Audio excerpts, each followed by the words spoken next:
ಎಲ್ಲರಿಗೂ ನಮಸ್ಕಾರ. ಪರೀಕ್ಷೆಯ ಸಮಯ ಯೂಟ್ಯೂಬ್ ಚಾನಲ್ಗೆ ಸ್ವಾಗತ. ಪ್ರಶ್ನೆ: ಇಬ್ಬರು ವ್ಯಕ್ತಿಗಳು ಕ್ರಮವಾಗಿ 77 ಸೆಂಟಿಮೀಟರ್ ಮತ್ತು 88 ಸೆಂಟಿಮೀಟರ್ ಹೆಜ್ಜೆಗಳನ್ನು ಇಡುತ್ತಾರೆ. ಅವರು ಹೆಜ್ಜೆಯಲ್ಲಿ ಪ್ರಾರಂಭಿಸಿದರೆ ಇಬ್ಬರು ಸಂಪೂರ್ಣ ಹೆಜ್ಜೆಗಳಲ್ಲಿ ದೂರವನ್ನು ಕ್ರಮಿಸಲು ಅವರು ಕ್ರಮಿಸಬೇಕಾದ ಕನಿಷ್ಠ ದೂರ ಎಷ್ಟು?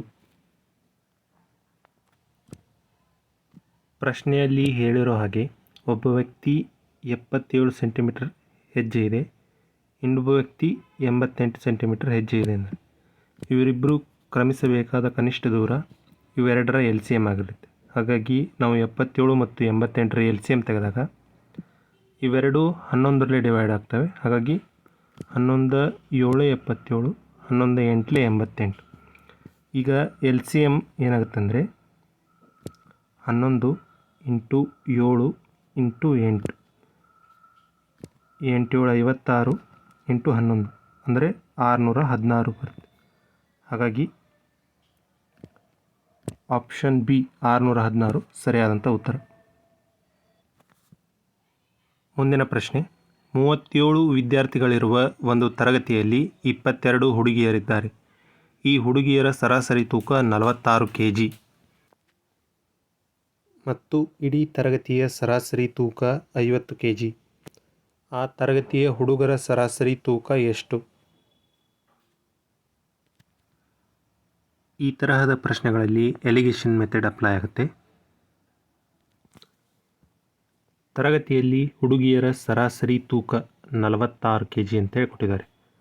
ಹಾಗಾಗಿ ಹುಡುಗರ ಸರಾಸರಿ ತೂಕವನ್ನು ನಾವು ಕಂಡುಹಿಡಬೇಕು. ಹಾಗಾಗಿ ಅದನ್ನು ಸ್ಮಾಲ್ ಬಿ ಅಂತೇಳಿ ತಗೊಳ್ಳೋಣ. ತರಗತಿಯ ಒಟ್ಟು ಸರಾಸರಿ ತೂಕ 50 kg ಅಂತ ಹೇಳಿ ಕೊಟ್ಟಿದ್ದಾರೆ. ಹಾಗೆ ತರಗತಿಯಲ್ಲಿ ಒಟ್ಟು 37 ಜನ ವಿದ್ಯಾರ್ಥಿಗಳಿದ್ದಾರೆ. ಅದರಲ್ಲಿ 22 ಜನ ಹುಡುಗಿಯರಿದ್ದಾರೆ. ಉಳಿದವರು 15 ಆಗುತ್ತೆ, ಅವರು ಹುಡುಗರಾಗಿರ್ತಾರೆ.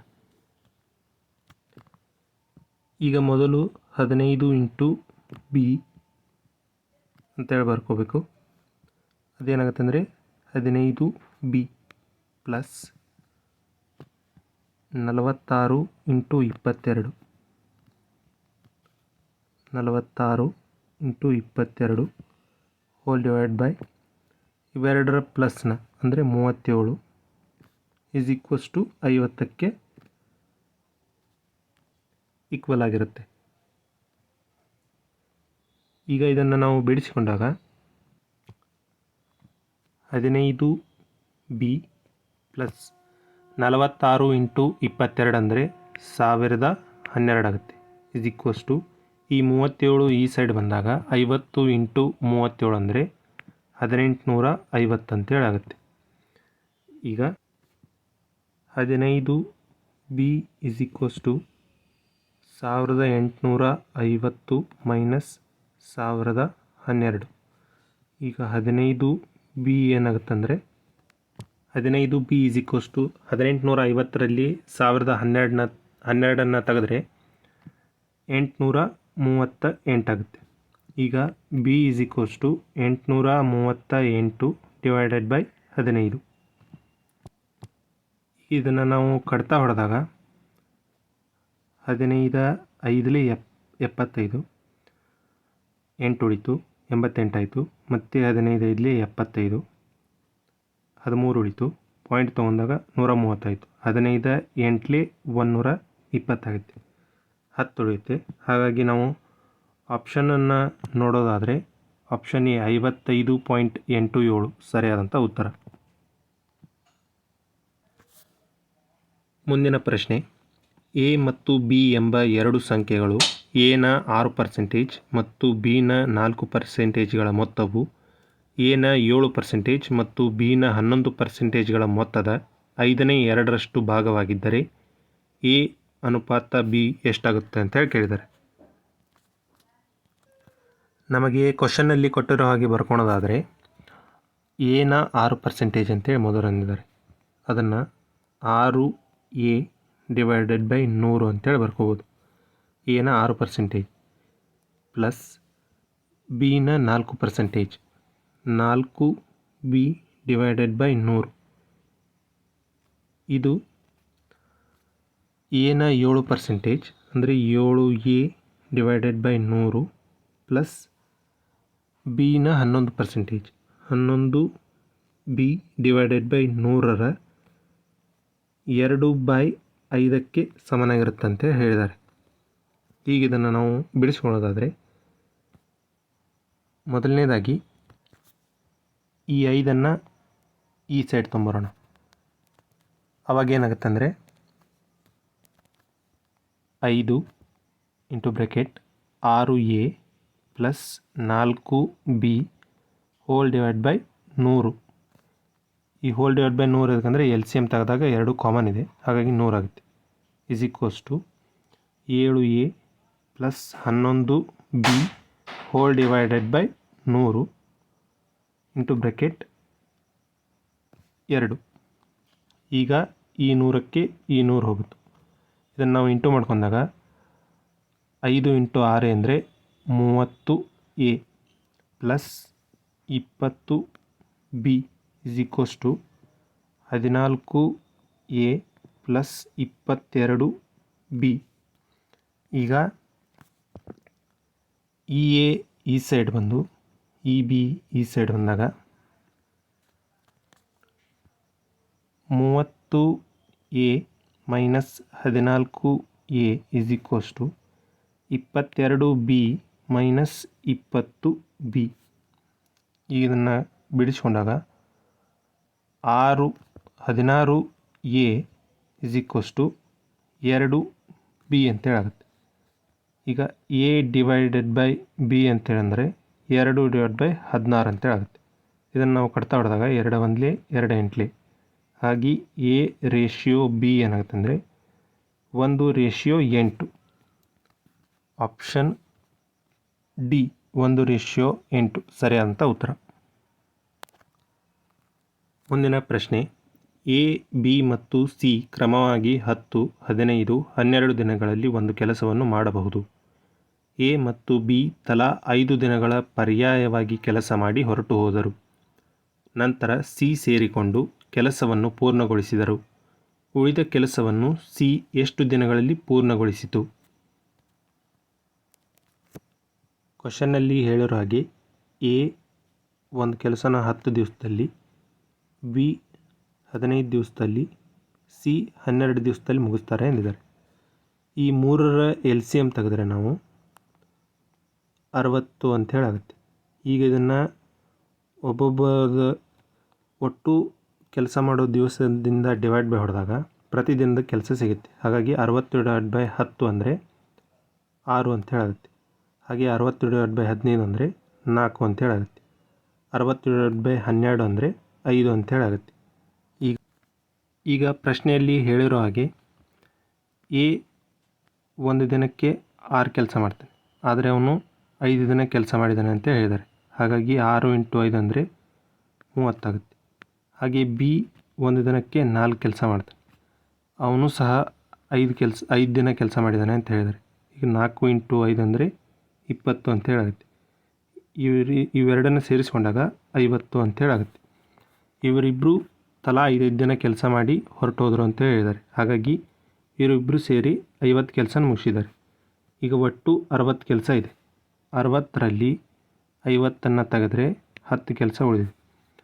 ಆ 10 ಕೆಲಸನ C ಬಂದು ಮಾಡ್ತಾನೆ ಅಂತ ಹೇಳಿದ್ದಾರೆ. ಹಾಗಾಗಿ C ಒಂದು ದಿನಕ್ಕೆ 5 ಕೆಲಸ ಮಾಡ್ತಾನೆ.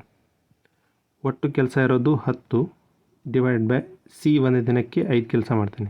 ಇದನ್ನು ಕಟ್ತಾ ಹೊಡೆದಾಗ 5 1 5 2 2 ಅಂತೇಳಿ ಬರುತ್ತೆ. ಆಪ್ಷನ್ ಡಿ 2 ಸರಿಯಾದಂಥ ಉತ್ತರ.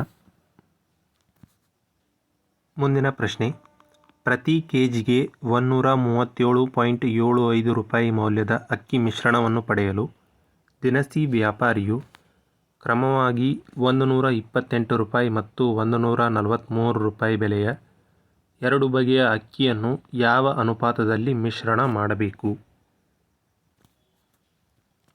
ಇಲ್ಲಿ ಒಂದು ಅಕ್ಕಿಯ ಬೆಲೆ 128 ರೂಪಾಯಿ ಅಂತ ಹೇಳಿದ್ದಾರೆ. ಹಾಗೆ ಇನ್ನೊಂದು ಅಕ್ಕಿಯ ಬೆಲೆ 143 ರೂಪಾಯಿ ಅಂತ ಹೇಳಿದ್ದಾರೆ. ಇವೆರಡನ್ನು ಸೇರಿಸಿ ಅಕ್ಕಿಯ ಬೆಲೆ ಏನಾಗುತ್ತೆ ಅಂದರೆ 137.75 ಆಗುತ್ತೆ ಅಂತ ಹೇಳಿದ್ದಾರೆ. ಈಗ ನಾವು ಒಂದೇ ದಿಕ್ಕಿನಿಂದ ಬಿಡಿಸೋದಾದರೆ 143 137.75 ಕಳೆದಾಗ ನಮಗೇನು ಬರುತ್ತೆ ಅದನ್ನು ಎಕ್ಸ್ ಅಂತ ಹೇಳ್ಕೊಳ್ಳೋಣ. ಹಾಗೆ 137.75ರಲ್ಲಿ 128 ಕಳೆದಾಗ ವಾಯ್ ಅಂತ ಹೇಳ್ಕೊಳ್ಳೋಣ. ಇವೆರಡೇ ನಮಗೆ ಕೇಳಿರುವಂತಹ ಅನುಪಾತ ಆಗಿರುತ್ತೆ. ಹಾಗಾಗಿ ಇದನ್ನು ಬಿಡಿಸೋದಾದರೆ ಮೊದಲನೇದಾಗಿ 143ರಲ್ಲಿ 137.75 ಮೈನಸ್ ಮಾಡಿದಾಗ ನಮಗೆ 5.25 ಅಂತೇಳಿ ಬರುತ್ತೆ. ಹಾಗೆ 137.75 128 ಮೈನಸ್ ಮಾಡಿದಾಗ 9.75 ಅಂತೇಳಿ ಬರುತ್ತೆ. ಈಗ ಇದನ್ನು ಡೆಸಿಮಲ್ ತೆಗೆದು ಬರ್ಕೊಂಡಾಗ ನಾವು 525 divided by 100 ratio 975 divided by 100 ಅಂತೇಳಿ ಆಗುತ್ತೆ. ಈಗ ಈ 100ಕ್ಕೆ ಈ 100 ಹೋಯಿತು. ಇದನ್ನು ನಾವು ಕಟ್ತಾ ಹೊಡೆದ್ರೆ 25 2 25 25 1 25 ಹಾಗೆ 25 3 75 22 ಹೋಯಿತು 225 25 9 225. ಈಗ 21 ರೇಷಿಯೋ 39 ಅಂತೇಳಿ ಬಂದಿದೆ. ಇದನ್ನು ಮತ್ತೆ ಕಟ್ತಾ ಹೊಡೆದಾಗ 3 7 21 3 1 3 3 3 9 7 ರೇಷಿಯೋ 13 ಅಂತೇಳಿ ಬಂತು. ಹಾಗಾಗಿ ಆಪ್ಷನ್ ಡಿ 7 ರೇಷಿಯೋ 13 ಸರಿಯಾದಂಥ ಉತ್ತರ. ಮುಂದಿನ ಪ್ರಶ್ನೆ, ದಿಶಾ ಹೂಡಿಕೆ ಮಾಡಿದ ಮೊತ್ತ 20,000 ರೂಪಾಯಿ ಆಗಿದ್ದು ವಾರ್ಷಿಕ ಸರಳ ಬಡ್ಡಿ ದರದಲ್ಲಿ 9 ವರ್ಷಗಳ ಕಾಲ ಹೂಡಿಕೆ ಮಾಡಿದರೆ ಒಟ್ಟು 33,500 ರೂಪಾಯಿ ಸಿಗುತ್ತದೆ. ಬಡ್ಡಿ ದರ ಎಷ್ಟು? ಯಾವಾಗಲೂ ಅಮೌಂಟ್ ಪ್ರಿನ್ಸಿಪಲ್ ಮತ್ತು ಇಂಟ್ರೆಸ್ಟ್ನ ಮೊತ್ತಕ್ಕೆ ಸಮನಾಗಿರುತ್ತೆ.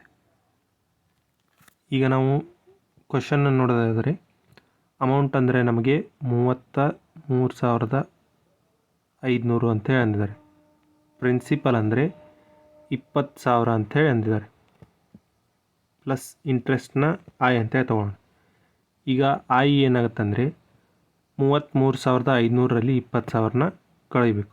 ಹಾಗಾಗಿ ಇಂಟ್ರೆಸ್ಟ್ 13,500 ಅಂತೇಳಿ ಬರುತ್ತೆ. ಇವಾಗ simple interest formula, simple interest is equals to principal into rate into time upon 100 ಅಂತೇಳಿ ಆಗುತ್ತೆ. ಈಗ ನಮಗೆ ಸಿಂಪಲ್ ಇಂಟ್ರೆಸ್ಟ್ ಅಂದರೆ 13,500 ಅಂತೇಳಿದೆ. ಪ್ರಿನ್ಸಿಪಲ್ ಅಂದರೆ 20,000 ಅಂತೇಳಿದೆ. ಇಂಟು ರೇಟ್ನ ನಾವು ಕಂಡುಹಿಡಿಬೇಕು. ಇಂಟು ಟೈಮ್ ಅಂದರೆ 9 ವರ್ಷ ಅಂತೇಳಿದೆ. Hole divide by 100. ಈಗ ಯಾವಾಗ ಕಟ್ತಾ ಹೋಗುತ್ತೋ ಅವ್ನು ಕಟ್ತಾ ಹೊಡೆದಾದರೆ ಈ 2 0ಗೆ ಈ 2 0 ಆಯಿತು, ಈ 2 0ಗೆ ಈ 2 0 ಆಯಿತು. 9 1 9 1 9 9 45. ಈಗ rate R is equals to 15 divide by 2 ಅಂತೇಳಿ ಬಂತು. ಇದು 7.5 ಅಂತೇಳಿ ಆಗುತ್ತೆ. ಹಾಗಾಗಿ ಆಪ್ಷನ್ ಸಿ 7.5% ಸರಿಯಾದಂಥ ಉತ್ತರ. ಮುಂದಿನ ಪ್ರಶ್ನೆ, 110 ಮೀಟರ್ ಮತ್ತು 85 ಮೀಟರ್ ಉದ್ದದ 2 ರೈಲುಗಳು ಕ್ರಮವಾಗಿ 12 ಮೀಟರ್ ಪರ್ ಸೆಕೆಂಡ್ ಮತ್ತು 7 ಮೀಟರ್ ಪರ್ ಸೆಕೆಂಡ್ ವೇಗದಲ್ಲಿ ಒಂದೇ ದಿಕ್ಕಿನಲ್ಲಿ ಚಲಿಸುತ್ತಿವೆ. ವೇಗವಾದ ರೈಲು ನಿಧಾನವಾದ ರೈಲನ್ನು ದಾಟಲು ತೆಗೆದುಕೊಳ್ಳುವ ಸಮಯವನ್ನು ಕಂಡುಹಿಡಿಯಿರಿ ಎಂದಿದ್ದಾರೆ. 2 ರೈಲುಗಳು ಒಂದೇ ದಿಕ್ಕಿನಲ್ಲಿ ಚಲಿಸುತ್ತಿರುವ ಕಾರಣ ಅವುಗಳ ರಿಲೇಟಿವ್ ಸ್ಪೀಡ್ ಏನಾಗುತ್ತಂದರೆ 12 ಮೀಟರ್ ಪರ್ ಸೆಕೆಂಡ್ ಸ್ಪೀಡ್ನ ರೈಲ್ನ ಮೈನಸ್ 7 ಮೀಟರ್ ಪರ್ ಸೆಕೆಂಡ್ನ is equals to 5 metre per second ಅಂತ ಹೇಳಾಗುತ್ತೆ. ಹಾಗಾಗಿ relative speed is equals to 5 metre per second ಆಗುತ್ತೆ.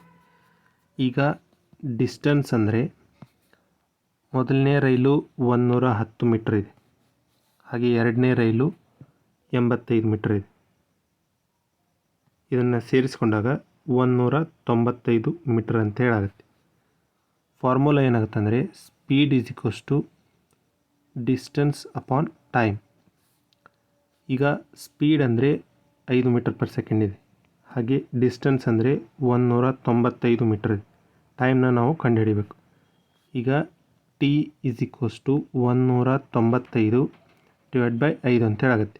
5 1 5 3 15, 4 ಉಳಿತು, 5 9 45. ಹಾಗಾಗಿ T is equals to 39 second ಅಂತೇಳಿ ಬಂತು. ಆಪ್ಷನ್ ಎ 39 ಸೆಕೆಂಡ್ ಸರಿಯಾದಂಥ ಉತ್ತರ. ಮುಂದಿನ ಪ್ರಶ್ನೆ, ಒಂದು ಗೋಳದ ಮೇಲ್ಮೈ ವಿಸ್ತೀರ್ಣ 616 ಸೆಂಟಿಮೀಟರ್ ಸ್ಕ್ವೇರ್, ಅದರ ವ್ಯಾಸವನ್ನು ಕಂಡುಹಿಡಿಯಿರಿ.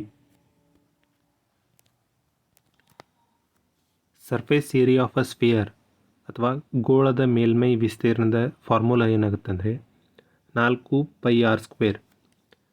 ನಮಗೆ ಕ್ವಶನಲ್ಲಿ ಕೊಟ್ಟಿರೋ ಹಾಗೆ 4πr² ಅಂದರೆ 616 ಅಂತ ಕೊಟ್ಟಿದ್ದಾರೆ. ಈಗ 4 π ಅಂದರೆ 22/7 ಅಂತೇಳಿ ತೊಗೊಳ್ಳಿದ್ದಾರೆ. ಹಾಗೆ r² ಹಾಗೆ ಇರಲಿ, ಈಕ್ವಲ್ಸ್ ಟು 616. ಇದನ್ನು ನಾವು ಕಟ್ತಾ ಹೊಡೆದಾದರೆ 11 2 22, 11 5 55, 6 ಉಳಿತು, 11 6 66, 4 1 4 1 4, 4 4 16, 2 1 2 7. r² ಅಂದರೆ 7 × 7 ಅಂತೇಳಿ ಬರುತ್ತೆ. r ಅಂದರೆ 7 ಅಂತೇಳಿ ಆಗುತ್ತೆ. ಆದರೆ ನಮಗೆ ಕ್ವಶನ್ನಲ್ಲಿ ವ್ಯಾಸ ಡಯಾಮೀಟರ್ ಕಂಡುಹಿಡಿಯಿರಿ ಅಂದರೆ ಡಯಾಮೀಟರ್ ಯಾವಾಗಲೂ ರೇಡಿಯಸ್ನ ದುಪ್ಪಟ್ಟಾಗಿರುತ್ತೆ. ಅಂದರೆ r + r 7 + 7 = 14. Option B 14 centimetre ಸರಿಯಾದಂಥ ಉತ್ತರ. ಮುಂದಿನ ಪ್ರಶ್ನೆ, ಮೊದಲ ಸಂಖ್ಯೆಯು ಮೂರನೇ ಸಂಖ್ಯೆಗಿಂತ 20% ಕಡಿಮೆ ಇದ್ದರೆ ಮತ್ತು ಎರಡನೆಯದರಿಂದ ಮೂರನೆಯ ಸಂಖ್ಯೆಯ ಅನುಪಾತ 7:10 ಆಗಿದ್ದರೆ ಮೊದಲ ಮತ್ತು ಮೂರನೇ ಸಂಖ್ಯೆಗಳ ಸರಾಸರಿ ಎರಡನೇ ಸಂಖ್ಯೆಗಿಂತ ಎಷ್ಟು ಶೇಕಡ ಹೆಚ್ಚು? ನಮಗೆ ಕ್ವಶನ್ನಲ್ಲಿ ಕೊಟ್ಟಿರೋ ಹಾಗೆ ಬರ್ಕೊಳೋದಾದರೆ ಎರಡನೆಯ ಸಂಖ್ಯೆ ಹಾಗೂ ಮೂರನೇ ಸಂಖ್ಯೆಯ ರೇಷಿಯೋ ನಮಗೆ ಕೊಟ್ಟಿದ್ದಾರೆ. 7:10 ಅಂತ ಹೇಳಿದ್ದಾರೆ. ಹಾಗೆ ಈಗ ನಾವು ಮೂರನೇ ಸಂಖ್ಯೆಯನ್ನು 10 ಅಂತ ಅಂದ್ಕೊಳ್ಳೋದಾದರೆ ಇದಕ್ಕಿಂತ 20% ಕಡಿಮೆ ಮೊದಲನೇ ಸಂಖ್ಯೆ ಇದೆ. ಹಾಗಾಗಿ 10ರ 20% ಕಡಿಮೆ ಅಂದರೆ 80/100 ಅಂತ ಹೇಳಾಗುತ್ತೆ. ಈಗ ಕಟ್ತಾ ಹೊಡೆಯೋದಾದರೆ 8 ಅಂತೇಳಿ ಬಂತು. ಹಾಗಾಗಿ ಮೊದಲನೇ ಸಂಖ್ಯೆ 8 ಅಂತ ಹೇಳಾಗುತ್ತೆ. ಇವಾಗ ಮತ್ತೆ ಕ್ವಶನ್ ನೋಡೋದಾದರೆ ಮೊದಲನೇ ಮತ್ತು ಮೂರನೇ ಸಂಖ್ಯೆಗಳ ಸರಾಸರಿ.